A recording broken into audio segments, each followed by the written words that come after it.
देश में एक और पेपर लीक हो गया है और इस दफे ये कारनामा महाराष्ट्र में हुआ है। टीईटी यानी टीचर एलिजिबिलिटी टेस्ट 28 जून को इसकी परीक्षा होनी थी, लेकिन एक दिन पहले ही इसका क्वेश्चन पेपर लीक हो गया और परीक्षा रद्द कर दी गई। लाखों छात्र एक बार फिर से तबाह हो गए, लाखों छात्र एक बार फिर से भुगतेंगे। पर यह हुआ कैसे, वो भी जब पहले से ही पेपर लीक इतना बड़ा मुद्दा देश में बना हुआ है, इतना आंदोलन प्रदर्शन चल रहा है, तब कैसे इतनी बड़ी चूक हो गई देवेंद्र फडणवीस सरकार की ओर से। सवाल पूछेंगे, क्या हुआ, कैसे हुआ, आपको सब बताएंगे, समझाएंगे। नमस्ते, मेरा नाम सौरभ त्रिपाठी, आप न्यूज पिंच देख रहे हैं। पहले समझते हैं टीईटी यानी टीचर एलिजिबिलिटी टेस्ट होता क्या है। भारत में क्लास 1 से 8 तक के सरकारी स्कूलों में टीचर बनने के लिए टीईटी पास करना जरूरी है। यह परीक्षा एनसीटी यानी national council of educational research and training के निर्देशों के तहत 2010 से अनिवार्य की गई थी।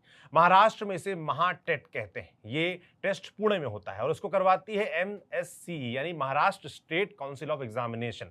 28 जून को जो टीईटी परीक्षा महाराष्ट्र में होने वाली थी, उसमें 6,12,000 से ज्यादा उम्मीदवार बैठने वाले थे। ये वो युवा हैं जो महीनों, कई बार तो सालों से तैयारी करते हैं, जो गांव गांव से आकर शहर में किराए के कमरों में रहकर पढ़ाई करते हैं, जिनके परिवारों ने उम्मीद लगा रखी होती है और फिर एक रात में सब कुछ धराशायी। 27 जून 2026 की सुबह भिवंडी पुलिस को एक गुप्त खबर मिली। बताया गया कि कुछ लोगों के पास 28 जून को होने वाले टीईटी परीक्षा के क्वेश्चन पेपर से जुड़ी जानकारी है। भिवंडी पुलिस ने सुबह करीब 4 बजे संदिग्ध ठिकानों पर छापेमारी की। इसके बाद एमएससी के उच्च अधिकारियों को मौके पर बुलाया गया और जब्त किए गए पर्चों का महाटेट के असली क्वेश्चन पेपर से मिलान हुआ और वो हूबहू मैच हो गए।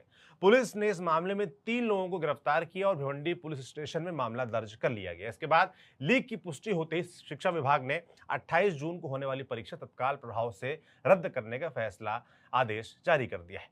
बताया गया कि नई परीक्षा की तारीख अगले 2 से 3 दिनों में घोषित की जाएगी और किसी भी उम्मीदवार को दोबारा रजिस्ट्रेशन नहीं करना होगा।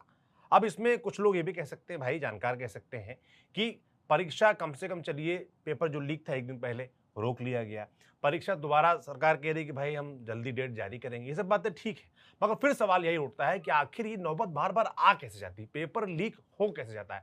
सिस्टम में ये जो ढिलाई है, ये पेच कब एकदम इस तरीके से कसे जाएंगे कि पेपर लीक हो ही ना, ये नौबत आ ही ना, क्योंकि आप ही नहीं समझते कि बच्चों को क्या भुगतना पड़ता है। सोचिए,